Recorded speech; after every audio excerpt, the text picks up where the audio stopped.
The flag went up the day after my wife passed. Not because she'd asked me to, though she loved it as much as I did. Not because there was a holiday or a parade or even a reason anyone else would understand.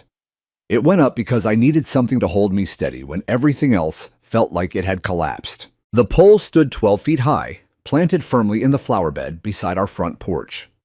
The flag was regulation size 3x5 stitched cotton, not that flimsy plastic blend.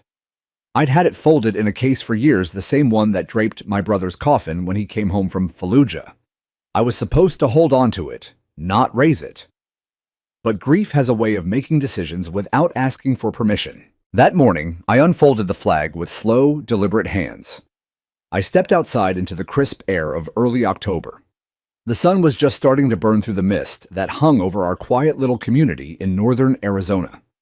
Not a sound save for the wind. I saluted. Then I raised the flag, inch by inch, to the top of the pole.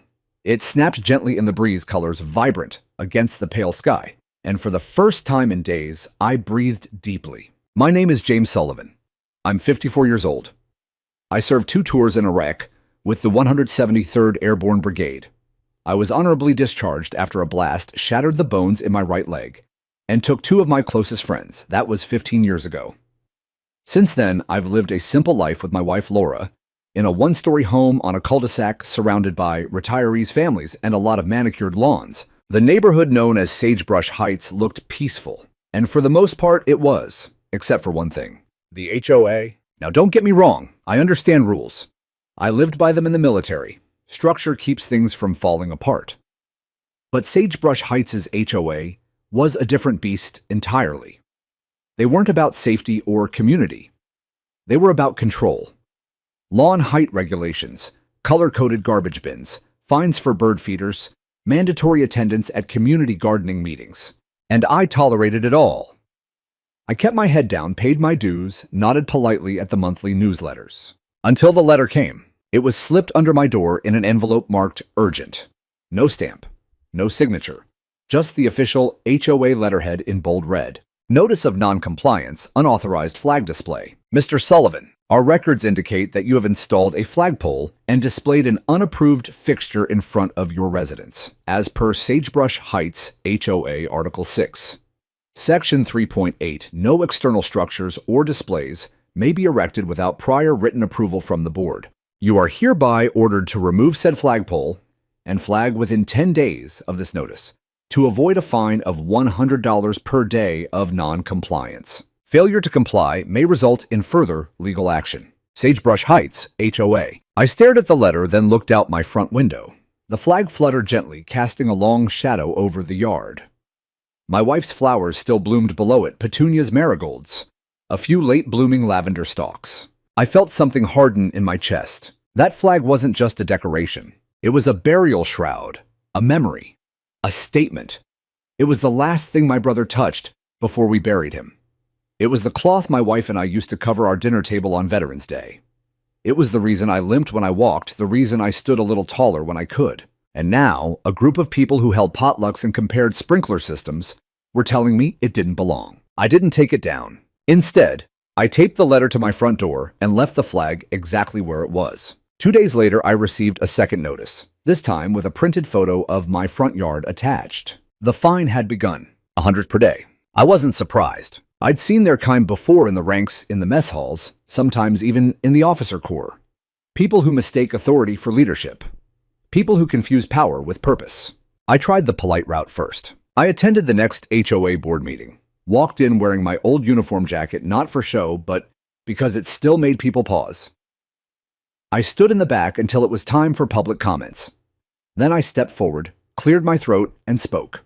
I served this country for 12 years. I buried my brother in a flag just like the one I fly. That pole is mine. The land it stands on is mine. And the right to fly the American flag is not yours to take. The room was silent. Some residents shifted uncomfortably. Others looked down. Only one voice responded. It was the HOA president, Ellen Whitaker, a woman in her 60s with a short haircut, pearl earrings, and a mouth that never quite curved into a smile. Mr. Sullivan, she said with clipped precision, we understand and appreciate your service, but our community guidelines apply equally to all residents.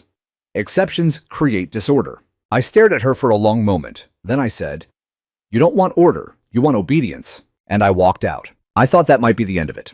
That the image of a limping veteran in uniform speaking about his fallen brother might spark something compassion, decency, even just doubt. But 2 days later, they escalated. They placed a lien on my house, 1,200 in fines and climbing. They sent a third notice, and then they issued a legal summons. They were suing me over a flag.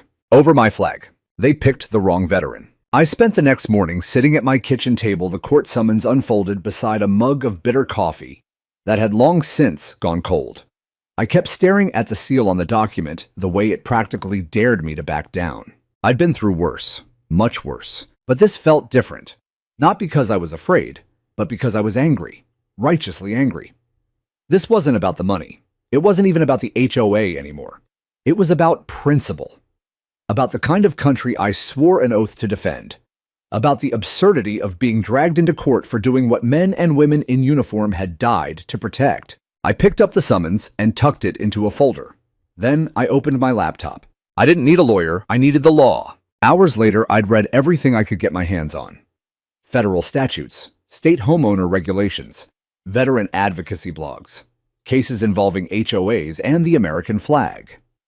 The more I read, the angrier I became, but not helpless, because I found it.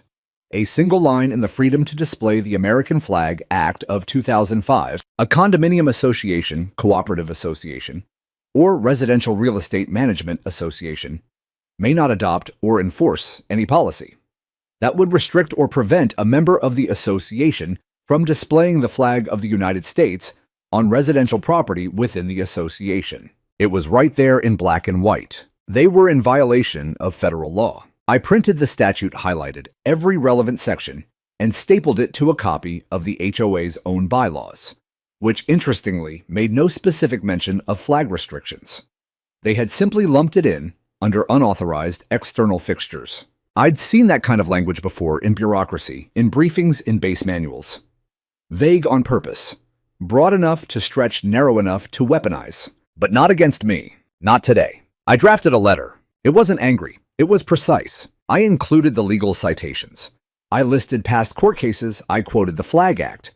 I stated clearly that I would not be removing the flag, and that any continued attempt to penalize me would be met with a countersuit for harassment, constitutional violation, and punitive damages. Then I added one more thing. I blind copied the letter to a few key people: the local chapter of the American Legion, a regional veterans legal group, a local investigative reporter known for covering HOA abuse, and the office of our U.S. representative. I didn't send it by email. I delivered it in person. The HOA board was holding a closed meeting that evening.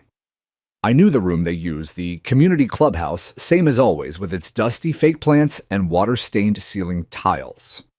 I wore a clean shirt, polished my boots, and walked in just as they were starting. Ellen Whitaker looked up, startled.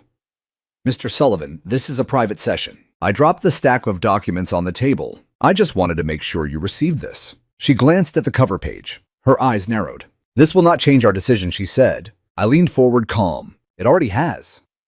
You're not just breaking your own rules. You're breaking federal law. And you're about to find out what happens when you pick a fight with someone who's spent his whole life learning how to finish them." Then I walked out. By the next morning, things had shifted. Fast. The reporter I'd copied, his name was Diego, called me before breakfast. He wanted an interview. Said he'd seen HOA cases before, but this one was as American as it gets. I agreed to meet him on my porch, right under the flag. He showed up with a cameraman that afternoon. I didn't give a speech. I told the truth. About my service. About the flag.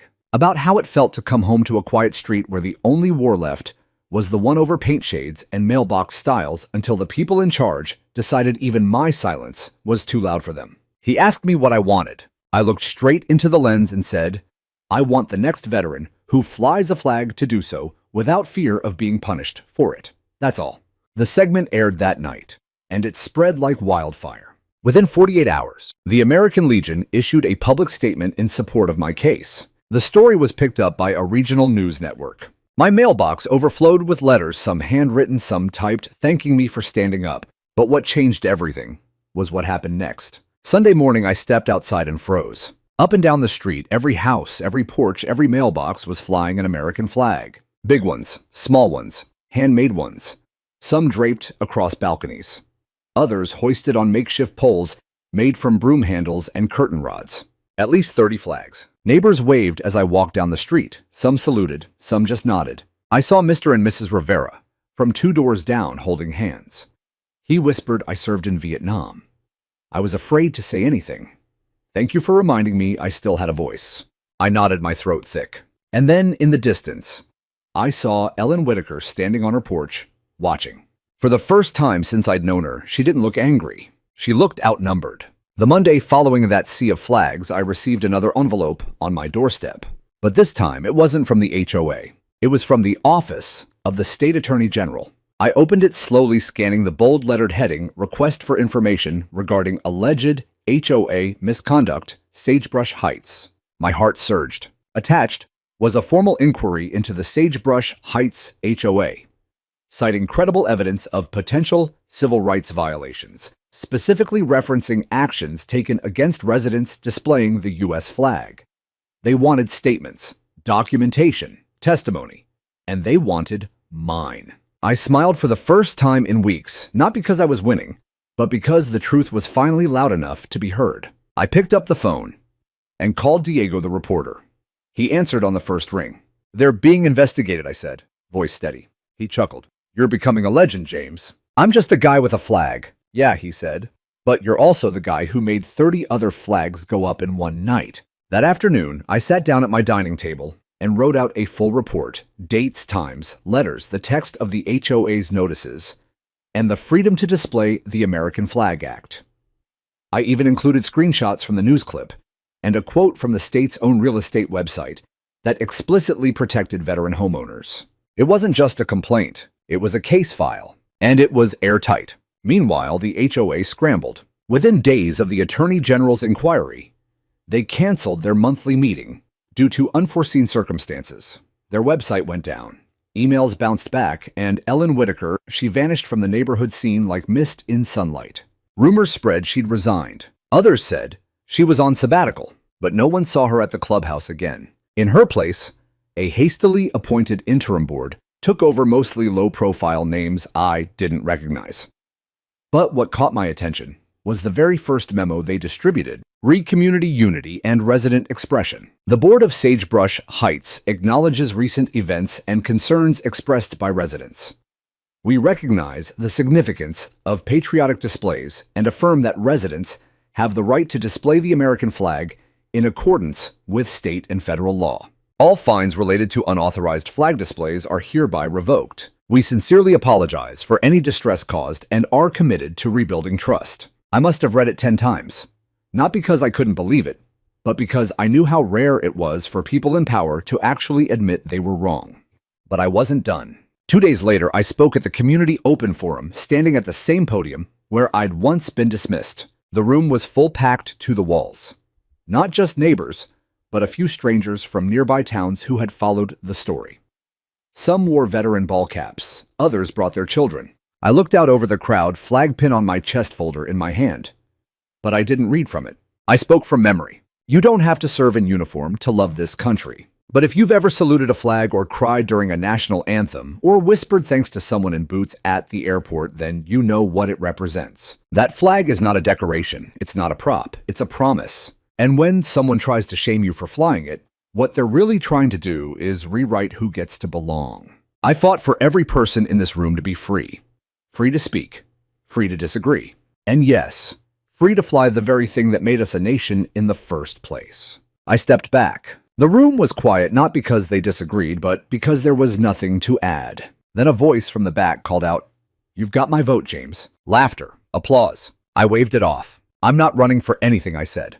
I just want to be left alone with my flag and my memories. But it didn't stop there. That night, something extraordinary happened. Residents spontaneously began setting out lanterns along the sidewalks, red, white, and blue paper lanterns, flickering down the entire length of Sagebrush Heights. One by one, porch lights went on. Someone started playing God Bless America from a speaker. Neighbors gathered outside, some holding small flags, some hugging others, just standing in the golden light of unity and relief. It was quiet. It was healing. And it was real. I stood on my porch watching it unfold, heart full. Then I heard footsteps. It was Tom from across the street holding 2 beers. He offered one. We didn't say much. We didn't need to. He just nodded at the flag above me and said, "You made us remember something, James." I looked at it glowing softly in the evening breeze. I didn't make anything I said. I just refused to forget. A week later, the letters came again, but this time, they weren't threats. They were thank yous, cards, notes, handwritten letters, folded sheets tucked into my mailbox or slipped under my doormat. My son's in the Navy. I was always scared to fly the flag, but not anymore. Thank you for standing up. We've lived here 6 years, and this is the first time I've felt like this place actually cares about something real. You reminded us what courage looks like outside a battlefield. Some were anonymous. Some included photographs, kids holding flags in their front yards, veterans saluting whole families, standing in front of modest houses with the stars and stripes flying proudly. One letter came from a widow just 3 streets over. I'd never met her. My husband died in Afghanistan. I kept his flag in the garage folded because I didn't think the HOA would allow it. I've raised it now, every morning, and it's because of you. That one made me cry. Real chest-cracking quiet tears. Because this had never been about winning. It had always been about dignity. And now it was spreading. 3 weeks after the HOA reversed its policy, the state-level case was officially closed with a public reprimand issued against the former board. It wasn't a fine, but it was on record an acknowledgement that what they'd done was wrong. Even more important, it prompted the state legislature to review broader protections for veterans and patriotic expression in HOAs. It wasn't just about Sagebrush Heights anymore. My flag had become a ripple in a much larger pond. A reporter from a national news outlet called me for an interview. I turned it down. I wasn't interested in fame or clicks or headlines, but I did send him a quote. "This isn't about me. It's about everyone who flies a flag for someone they loved. Everyone who believes you shouldn't need permission to be proud of where you come from, especially when you've bled for it." He printed the whole thing word for word. One evening, just before dusk, I walked the neighborhood. It had become a habit, a kind of patrol not for safety, but for peace of mind. I liked seeing the porches lit, the children playing the small quiet signs that life had recalibrated around something kinder. When I reached the corner near the playground, I saw a group of teenagers sitting beneath a tree. One of them looked up and gave me a nod. "You're the flag guy," he said. I smiled. "Guess so." He pointed to a pole near the clubhouse where a brand new flag had been raised, installed by the new HOA board as a sign of unity. "My granddad was in Korea," the boy said. "I never met him, but thanks for what you did." That meant more to me than any article, any memo, any courtroom win. It meant it mattered. It still mattered. Laura would have been proud. She always said I had a stubborn streak, but she also knew I had a line in the sand, a point where I wouldn't back down. I kept thinking about that first morning I raised the flag after she passed. The ache in my bones, the silence in the house, the wind catching that cotton for the first time in years. She would have stood beside me. She would have baked a pie for the entire HOA board, then handed them a copy of the US Code with a smile. I missed her more in victory than in loss, because she'd always believed the point of being strong was to protect those who couldn't be. And now I understood. This fight, this whole messy, absurd battle over a flag, it wasn't about me. It was about making sure the next guy didn't have to do it alone. That weekend, the community held a new kind of event, Freedom Fest. It wasn't organized by the HOA. It was started by the neighbors. No fees, no permits, no forms. Just potlucks, flags, and folding chairs. Veterans were invited to share stories. Children read poems. A local high school choir sang the national anthem. I stood in the back near the food tables nursing a lemonade, watching it all unfold. No one asked me to speak. I was glad, because this wasn't my story anymore. It belonged to the community now, and they were writing it the right way. At the very end, as the sky turned lavender and the last verse of America the Beautiful faded, someone lit a lantern. Then another, then dozens more white-red, blue floating softly into the evening air. And for a moment, I just stood still, hand over my heart beneath the flag that started it all. The one they said I couldn't fly. The one that still flies today. Because of a promise. Because of principle. Because freedom doesn't ask for permission. Months passed. The chill of fall melted into a soft Arizona winter, where the desert sky burned orange at sunset, and mornings arrived like a whisper. Life in Sagebrush Heights quieted, at least on the surface. The HOA had a new board, younger, humble, mostly quiet folks who understood that community meant more than control. I attended one meeting, just one, long enough to see that things had changed. The flagpole still stood in my yard. The cotton was faded now, a little frayed at the edges. I'd have to replace it soon, but I hadn't yet. Not because I was lazy, but because every time I looked at it, I remembered the day I raised it. The defiance, the grief, the silence that broke only when the wind caught the fabric like a breath. People still waved at me differently now. Not just polite nods, but meaningful gestures. A hand to the heart, a thumbs up. Sometimes just a look that said, "Thank you." And though the reporters had moved on, the story didn't end, because flags kept popping up not just here, but in other HOAs, other towns. I started receiving photos from across the state: veterans, widows, firefighters, single moms. Some had read about my case. Others had just felt it. They understood that when you let a flag fall under the rules of fear, you let something sacred fall with it. But not everyone liked what I'd done. One morning in late January, I found tire tracks across my lawn. Someone had driven up the curb right into the garden bed beneath my flag. Petunias crushed, soil torn, a beer can left behind crushed, still dripping. I called the sheriff. He came by, shook my hand, looked over the damage. "You think this is about the flag?" "I know it is," I said. He nodded. "I'll file a report, but chances are they won't come back." He was wrong. 2 nights later, someone egged the pole. Left a note duct-taped to the base.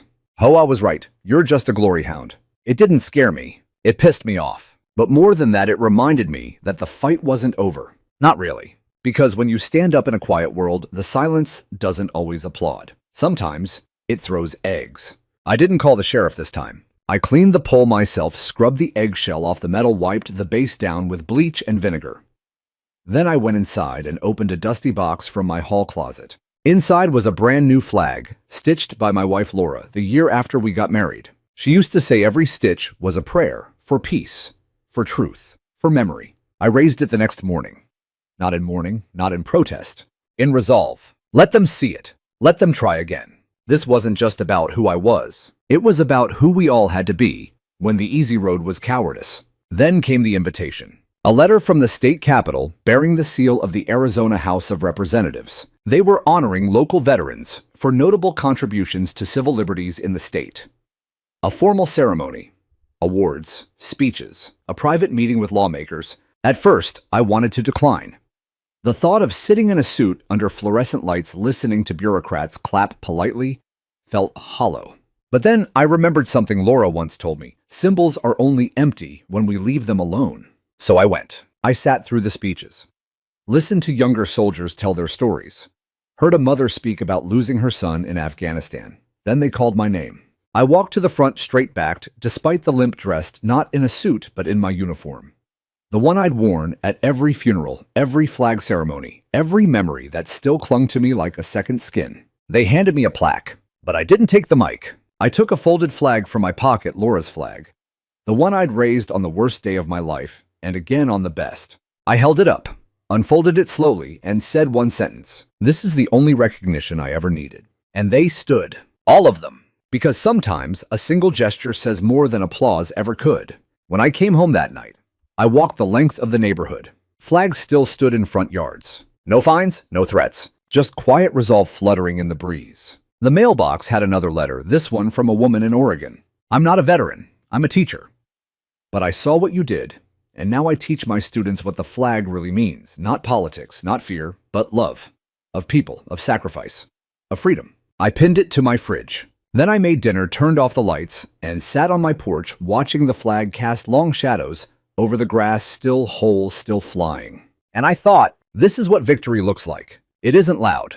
It isn't fast. It doesn't come with parades. It comes in the quiet moments after the storm when the wind still moves and you can finally exhale. Because the flag is still there, and so are we. Spring came slowly that year, inching across the valley with pale desert blooms and the scent of new beginnings. After months of turbulence, Sagebrush Heights had settled into something like peace. Not perfection, but peace. The new HOA board held regular meetings, but they felt different now. Less like interrogations, and more like community potlucks with a side of paperwork. People attended, people spoke, and for once they were heard. I still sat on my porch every morning, coffee in hand, boots resting on the rail. The flag above me swayed gently, a metronome to the rhythm of healing. Life had returned to a slower pace. But healing doesn't mean forgetting. And some scars don't fade quietly. It was mid-April when I received a letter postmarked from a law office out of Phoenix.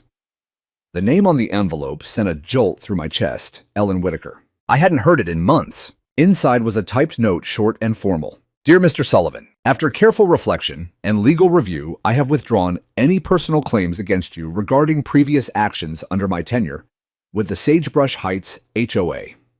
I sincerely regret any distress caused and wish you continued peace in your home. Respectfully, Ellen Whitaker. I stared at it, unsure how to feel. Regret, or a legal strategy to avoid a counterclaim. Did it matter? Not really, because she was gone. And her power was gone with her. Still, I did something I hadn't done in a long time. I walked inside, pulled out an old photo album, and flipped to a page that Laura had once labeled People Who Challenged Us. It was half joke, half memoir. I tucked the letter into the back sleeve, not as a trophy, as a reminder that even the fiercest bullies retreat when truth stands tall. That week, the elementary school down the road asked me to speak for Veterans Day. They said the kids had read about the flag story and wanted to meet the man who stood up. I nearly said no, but Laura would have gone. Laura would have baked cookies, pinned ribbons, made laminated bookmarks with quotes about courage. So I said yes. When I arrived, the students lined the hallway holding little paper flags. Some waved. Others stared in awe. One kid saluted. Another asked if I'd ever met Captain America. I smiled, only in the mirror when I shave. The principal chuckled, then led me into the auditorium. I didn't give them a long speech, just a story. About a flag, about a neighborhood, about what it means to fight when the battle is quiet and the weapons are words. Then I told them the part they really needed to hear. Sometimes standing up means being alone at first. But if what you're doing is right, people will join you. Maybe not right away, maybe not loudly, but courage makes an echo, and the people who hear it will come. Afterward, a girl in the front row raised her hand. Did you ever want to take the flag down? I paused, thought of the cold mornings, the hate mail, the cracked silence after Laura passed. Then I said, only once. And that's when I knew I had to raise it higher. They clapped, not because they were told to, but because they meant it. Later that day, back at home, I found a package leaning against my door. No return address. Inside, a custom-sewn flag. Deep navy bright crimson-white stars stitched with real thread. It wasn't store-bought. It was crafted. And with it, a note. Dear Mr. Sullivan, my husband didn't come home from Iraq. I've spent years trying to make peace with that. But hearing your story, watching your quiet courage, helped me feel proud again. This flag was his. I kept it boxed away for a long time. But I think it needs to fly again. If you're willing, would you raise it for him? Tears blurred my vision. I pressed the cloth to my chest. That night, just before sunset, I lowered my own flag, folded it with care, and raised this one, her husband's, stitched by love and loss and the threads of memory. As it unfurled in the warm evening breeze, I stepped back, hand over heart, and whispered, "Welcome home, soldier. You're safe here." The neighbors noticed. Again. Without a word, without a memo or a rallying cry, more flags appeared. Some old, some new.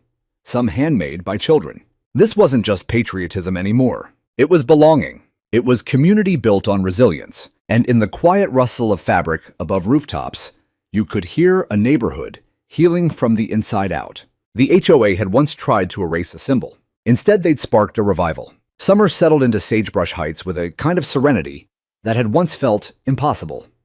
The kind of quiet that doesn't come from silence, but from earned peace. You could feel it in the way neighbors lingered on sidewalks, a little longer in how the HOA newsletters now featured birthdays instead of bylaws, in the way the American flag waved gently from nearly every porch, not in defiance but in quiet unity. One morning I woke up before sunrise. Old habits from the army die hard. The house was still. The coffee brewed slowly, filling the air with that deep, earthy calm. I stepped outside barefoot, onto the cool concrete porch, just as the sky began to blush orange over the mountains.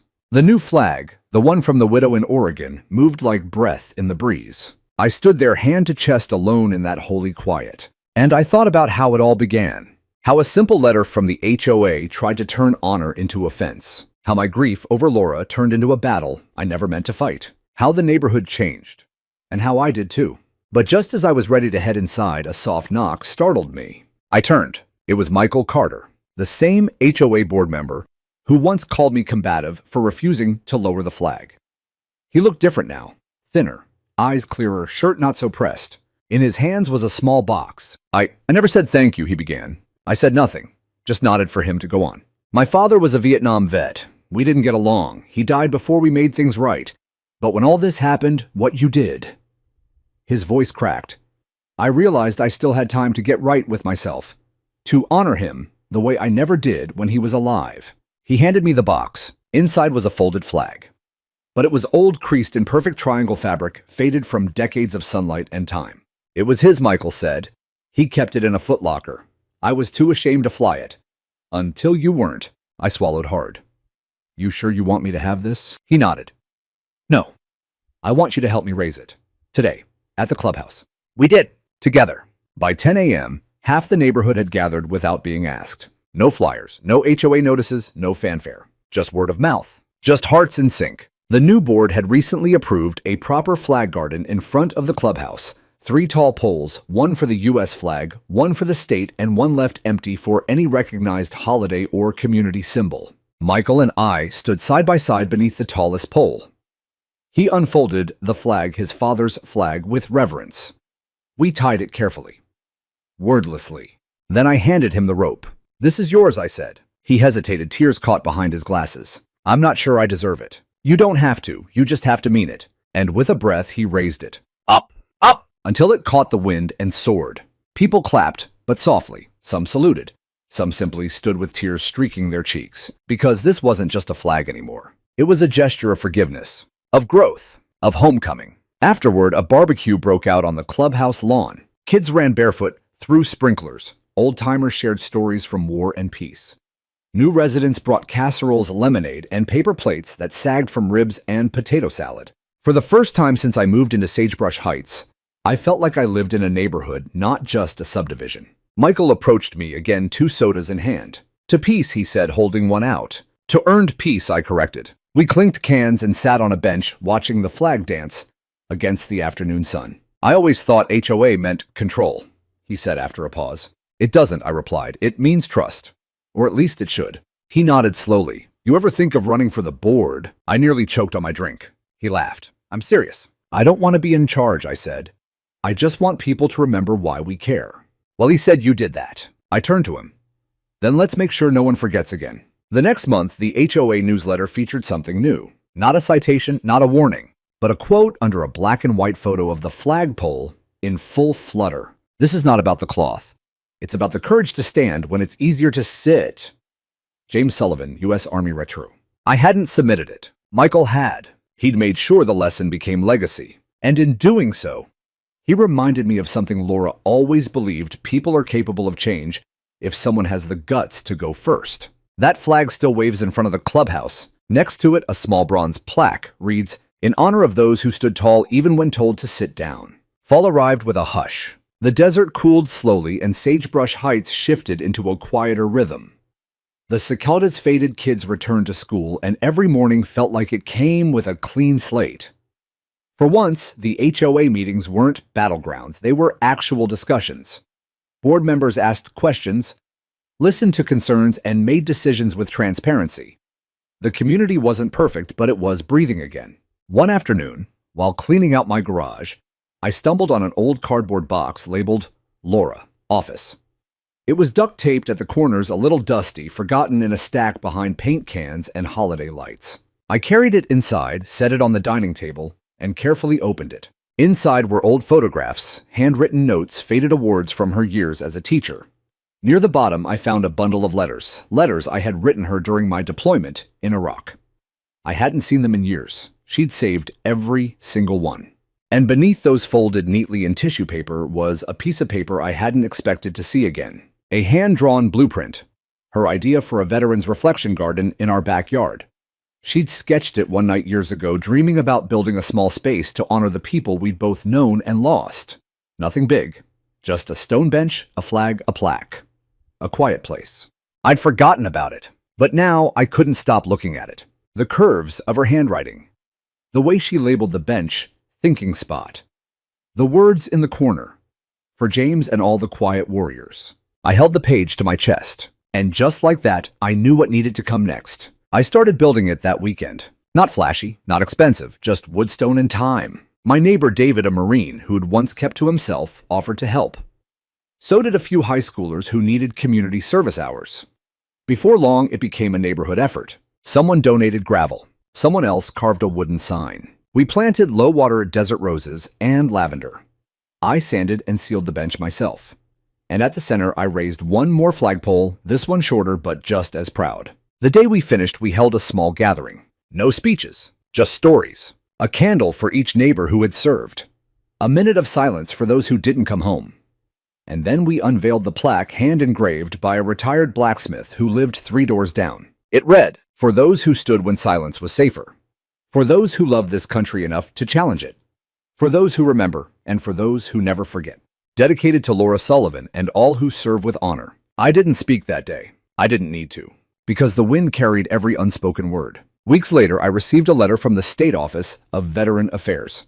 They'd heard about the garden, heard about the flag story, heard about everything that had happened in Sagebrush Heights.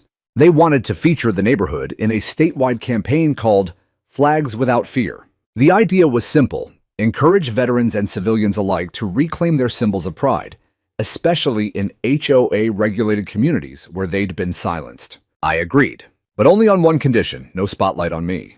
Put the spotlight on all of us, I told them, because no one wins these fights alone. They did exactly that. The campaign went viral. Photos of communities across the state flew across social media, flags raised in defiance, in memory, in hope. People wrote in from Florida, Texas, Oregon. Some even included photos of their loved ones lost in war, smiling in grainy black and white prints beneath bold captions, "Still flying." And then came the call from Congress. The House Committee on Veterans Affairs had introduced a bipartisan resolution inspired by the campaign, one that would require every HOA in the country to include by default the right to fly the American flag in their CC&Rs. No loopholes, no aesthetics clause, no intimidation. It wouldn't solve everything, but it was a start, a legal start, and it had begun. Right there, in my yard, with one flag, one stubborn heart. One night I sat on this bench in Laura's garden watching the stars emerge above the soft halo of the lamplight. The wind tugged at the flag, soft and rhythmic. Somewhere a dog barked. Someone laughed behind a closed window. I felt her there, not as a ghost, but as a presence. And I said aloud, "We did it, honey." Not the lawsuit, not the news coverage, but the change, the shift in one little community's heartbeat. A place where standing up no longer made you the enemy. Where flying a flag didn't make you difficult. Where truth, even if it came from a broken voice, could still echo. I closed my eyes, hands folded, and sat with that silence. Not because I was tired, but because I was finally at peace. The days grew shorter. Autumn wrapped the neighborhood in its quiet gold, and the mornings came with a slight chill in the air, the kind that invited coffee on the porch and long looks at the flag just to feel grounded. Life in Sagebrush Heights had finally found its rhythm. Not in spite of the conflict, but because of it. The garden became something of a gathering place. Not just for veterans or families of service members, but for anyone needing stillness. I'd find people there in the early morning, sitting on the bench with their heads bowed. Some prayed, some cried, some just were. And that was enough. One afternoon, I saw Mrs. Delgado, the same woman who once supported the HOA's demand to remove my flag, sitting in the garden with a small framed photo in her lap. I didn't disturb her. But when she rose to leave, she walked over and handed it to me. "My brother," she said simply. "Lost in Korea. I never had a place to remember him. Until now." She didn't say sorry. She didn't need to. Some things speak louder than apologies. Later that month, I was invited to speak at the town council's Veterans Day event. At first, I hesitated. Again. But I'd learned something through this journey. Sometimes people need a face to go with the story. Someone real to remind them that courage isn't reserved for the battlefield. That it's needed just as much in cul-de-sacs and HOA meetings and classrooms. So I stood in front of a small crowd, in front of City Hall families, local officials, high schoolers, in ROTC uniforms, and I told them the truth. Not just about my flag, but about Laura, about the silence that nearly broke me, About the mailbox threats, the empty porch chair the moment I nearly took the flag down. Not because they forced me, but because I felt alone. And then about how everything changed when I realized I wasn't. I ended the speech with a quote I found in one of Laura's old journals. Freedom isn't something we keep in glass cases. It's something we raise even when our hands shake. They stood, clapped, some saluted, some cried. But more than that, people remembered. And memory, I've learned, is its own kind of justice. That winter, I received an envelope from a publishing company. Inside was a draft of a book, The Quiet Flag, One Veterans Stand Against Silence. It wasn't written by me. It was written by a young journalist who'd followed the story months before, now expanded into a full manuscript. She'd done her homework, interviewed neighbors, traced the legislation, woven in stories from across the country, inspired by the fight in our little HOA. But she ended the book not with laws or statistics. She ended it with a photograph. The flagpole, Laura's garden, the plaque, and a final line beneath. He didn't just keep the flag flying. He reminded the rest of us how to raise our own. I sat with that for a long time. Then I picked up the phone and told the publisher, print it. But only if all proceeds go to veterans' mental health and widow support programs. They agreed. And so the story lived on, not as mine, but as ours. As a lesson taught on sidewalks and in Sunday schools, and inside community centers where small people fight big systems with quiet strength. I still get letters. I still fly the flag. I still sit on that porch every morning, coffee in hand, watching the breeze move through the cloth like a memory itself. And sometimes, just sometimes, a neighbor walks by, pauses, and says thank you. Not for the fight, but for not giving up. The final days of the year arrived with crisp skies and the smell of chimney smoke drifting lazily through sagebrush heights. There was peace in the air, the kind that doesn't shout or demand attention, but hums gently beneath the surface of a neighborhood that had learned to grow. And in the center of it all stood that flag, still, unshaken. One morning close to Christmas, I stood beside it with a cup of black coffee in one hand and Laura's old wool shawl draped over my shoulders. The sun was just beginning to climb over the ridge, streaking the sky with light. From the end of the block, a boy on a bicycle pedaled fast toward me, braking hard in front of my driveway. It was Timmy the Lopez's kid from 2 houses down. Skinny knees, helmet too big, and a grin wide as Arizona. "Mr. Sullivan," he shouted. "We picked you." I blinked. Picked me? For the school's time capsule project. He held out a rolled-up scroll, grinning with all the urgency of youth. "We're putting something inside for every decade, and you're going to be the community hero of the 2020s. I laughed. Not because it was funny, but because it was perfectly innocent. "And what exactly does that mean to me?" He shrugged. "Means when they dig it up in 50 years, they'll know you stood up for something." I took the scroll, unrolled it carefully. Inside was a hand-drawn picture, me the flag, and a bunch of stick-figure kids underneath it with the words, "He made our neighborhood brave again." I didn't cry, but I damn near did. "Tell your class I said that I'm honored." That evening, I wrote my own letter. Not for the capsule, not for the papers, just for me, for Laura. I placed it in the wooden box we'd once used to keep garden seeds. Laura. They listened. Eventually, they listened. The flag still flies. And your garden. It's become a kind of sacred place around here. People sit, breathe, remember, just like you wanted. I know I didn't always believe in soft things. I came home hard. War does that. But you planted gentleness in me anyway. And somehow, even after you were gone, I heard you loudest in the silence. This fight wasn't just about cloth. It wasn't even about rules. It was about dignity. And now, because of you, there's a little more of it in this world. I miss you, but I carry you every day.